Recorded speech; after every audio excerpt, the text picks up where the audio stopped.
ஆஸ்திரேலிய மண்ணில் ஆஸ்திரேலியாவை ஓடவிட்டு இந்தியா சாதனை வெற்றி. செய்தி புனல் நேயர்களுக்கு வணக்கம். ஆஸ்திரேலிய மண்ணில் இந்தியா விளையாடிய பார்டர் கவாஸ்கர் கோப்பை டெஸ்ட் தொடர் நவம்பர் 22ஆம் தேதி மிகப்பெரிய எதிர்பார்ப்புகளுடன் தொடங்கியது. முதல் போட்டி பெர்த் நகரில் நடைபெற்றது. ஆனால் களத்தில் நடந்த ஆட்டம் ஒரு அதிரடி திருப்பத்தை பெற்றது. போட்டியின் முதல் நாளில் டாஸ் வென்ற இந்தியா முதலில் பேட்டிங் செய்ய தீர்மானித்தது.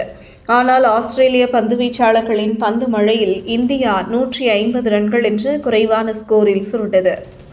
நிதிஷ் ரெட்டி 41 ரன்கள், ரிஷப் பண்ட் 37 ரன்கள், ஆஸ்திரேலியாவுக்கு ஜோஸ் ஹேசல்வுட் 4 விக்கெட்டுகள் எடுத்து அசத்தினார். அடுத்ததாக களமிறங்கிய ஆஸ்திரேலிய அணியை இந்திய பந்துவீச்சாளர்கள் புயலாக தாக்கினார்கள்.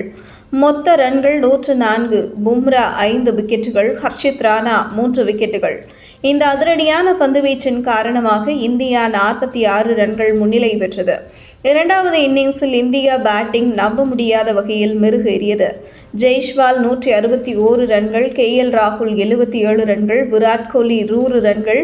இந்திய அணியின் மொத்தம் 487க்கு 6. ஆஸ்திரேலிய பந்துவீச்சில் நேதன் லயன் சிறந்ததாக இருந்தார்.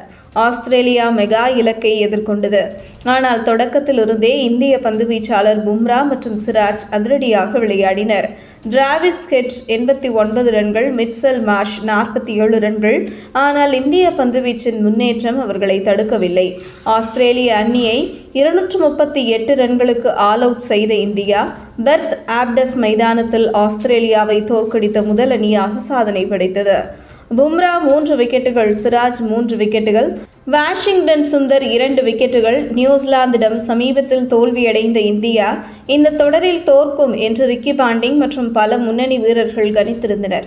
ஆனால் பும்ரா தலைமையில் இந்தியா முதல் போட்டியிலேயே வெற்றியை கைப்பற்றி 1-0 என்ற கணக்கில் முன்னிலை பெற்றது. இந்த வெற்றி இந்திய அணியின் உள்ளுணர்வை மேலும் வளர்த்திருக்கிறது. இதுபோன்ற செய்திகளை தெரிந்து கொள்ள செய்தி புனலுடன் இணைந்திடுங்கள்.